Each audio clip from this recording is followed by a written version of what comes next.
misalnya ada perbuatan melawan hukum tapi bukan pidana, ya misalnya ada perbuatan hukum yang dianggap perbuatan yang tercela di masyarakat, tapi itu pun harus dibuktikan secara material. Dan sering kalau misalnya perbuatan yang bukan karena asalnya itu perbuatan pidana itu akan sulit, ya misalnya kebiasaan atau adat istiadat itu akan berkepanjang karena nanti kan di dalam unsur unsur PMH itu perbuatan melawan hukum itu kan mesti dinyatakan perbuatan apa yang merugikan gitu loh. Pak. Jadi ini makanya sulit ya kalau pembuktian material itu melalui perkara peradilan perdata. Ya, seharusnya pidana terlebih dahulu. Baik Pak, ya. kami pahami betul keterangan dari Pak Kudri Sitompul. Kami juga akan bawa Anda pemirsa untuk mendengarkan bagaimana pernyataan yang disampaikan oleh kuasa hukum dari pihak Panji Gumilang. Ini dia. Ini kita melakukan gugatan yaitu terhadap Saudara Anwar Abbas dan turut tergugatnya MUI ya, pusat. Secara ini perorangan, gugatannya perorangan. Kemudian dan lembaganya turut tergugat ya, dan lembaganya turut tergugat. Kemudian kita gugatkan kerugian material yang kita sudah mendengarkan seperti itu pernyataannya. Apa artinya ini Pak? Kalau misalnya kita dengar tadi bahwa tergugatnya itu adalah Pak Anwar Abbas, sedangkan MUI turut tergugat. Kalau turut tergugat itu dia bukan sebagai pihak yang bertanggung jawab, tetapi turut tergugat itu harus mengikuti apa keputusan yang ada di rekan tergugat gitu loh. Ya kan, jadi dia tidak turut tergugat itu dia tidak akan kena penghukuman gitu loh. Ya, dia hanya diwajibkan untuk mengikuti keputusan keputusannya yang diberikan tergugat. Iya, jadi Pak Kudri, dengan hal seperti ini, apakah seharusnya MUI tenang-tenang saja, jadi tidak usah dipedulikan, karena toh harusnya salah. Artinya ini prematur, seharusnya pidana dulu baru perdata. Apakah seperti itu Pak Kudri seharusnya? Iya, itu tapi itu analisanya. Tapi untuk kepastiannya itu kan harus ada putusan dari perdata. Tapi menurut pendapat saya ini akan gugatannya akan ditolak, tidak diterima, net or fan clerk gitu. Jadi bukannya ditolak. Kalau ditolak artinya gugatannya tidak terbukti. Tetapi ini pokok perkaranya nggak diperiksa. Ini formalitasnya saja tidak terpenuhi karena perbuatan materialnya itu karena dia menunjuk ke perbuatan pidana. Jadi, Baik Pak Kudri, kita langsung saja minta tanggapan dari Pak Kiai Haji JJ. Seperti itu dari sudut hukumnya, pandangannya dari Pak Kudri Sitompul, Pak Kiai Haji JJ. Bagaimana kemudian pihak MUI memberikan sikap terhadap apa yang disampaikan oleh Pak Kudri tadi? Terima kasih Mbak Putri dan Mbak Kudri. Jadi dengan penjelasan tadi ini semakin jelas posisi kita di MUI dan juga posisi ormas-ormas Islam yang berada di pihak MUI. Pertama, bahwa memang kita harus memisahkan masalah dan kasus Pak Panji Gumilang ini dari dua aspek.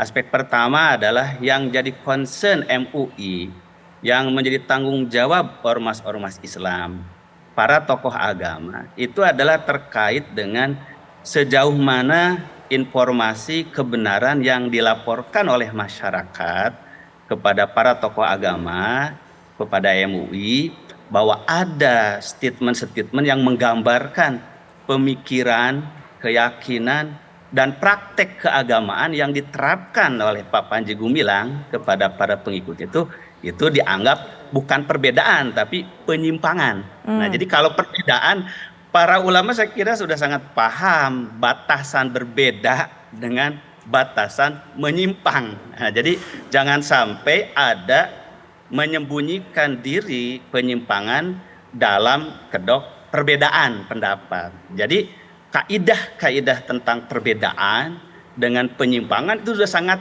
clear dalam pemahaman keagamaan Islam. Saya kira tidak tahu kalau paham agama yang lain. Nah, jangan sampai kemudian dicampur baurkan antara ini kan wilayah perbedaan, ini kan wilayah hak pribadi, pemahaman, interpretasi. Maka untuk mengklarifikasinya harus ada tabayun tadi, ada dialog. Nah, ini dialognya nggak terjadi gitu, nggak terbuka. Nah, untuk bisa dialog ini tabayun dari pihak yang dilaporkan dan yang menerima laporan secara langsung, atau bisa melalui mediasi orang yang dipercaya yang menjadi juru bicara yang dalam konsep ajaran Islam disebut dengan tahakum. Bain hibtum sikoko bainihima fab'asu hakaman min ahlihi wa hakaman min ahli itu pada bahasa Al-Quran. Jadi itu harus ada proses mediasi, ada proses untuk saling memahami. Nah, yang kedua ini aspek dugaan pelanggaran pidana yang ada upamanya di institusi Az-Zaitun. Itu bukan wilayah MUI, bukan wilayah para tokoh agama, itulah wilayah aparat hukum. Nah, jangan sampai ini kemudian dicampur baurkan, jadi nanti isunya jadi malah beralih, ini MUI yang digugat. Ini saya kira jadi bias gitu. Terima kasih Mbak. Baik Pak Yai, di waktu yang tersisa ini mungkin kami hanya bisa memberikan kesempatan singkat kepada Pak Arianto dan juga Pak Kudri untuk memberikan pernyataan penutup. Pak Arianto terlebih dahulu, silakan Pak Arianto. Ya, kalau saya sih mendorong pada polisi ya, untuk segera menindaklanjuti apa-apa yang menjadi kewajibannya, terutama ini adalah memproses hukum dan mencari bukti sebaik mungkin dan kemudian segera langsung diproses sampai ke pengadilan. Semua jenis-jenis yang diduga ada pelanggaran hukum itu lebih baik dididik dan kemudian dituntaskan supaya rakyat tidak gaduh, berbeda-beda pendapat, kemudian seakan-akan penguasa yang hukum dan sebagainya. Saya kira itu ya untuk ranah polisi. Dan kemudian yang kedua adalah menjaga di lokasi supaya tidak terjadi bentrokan.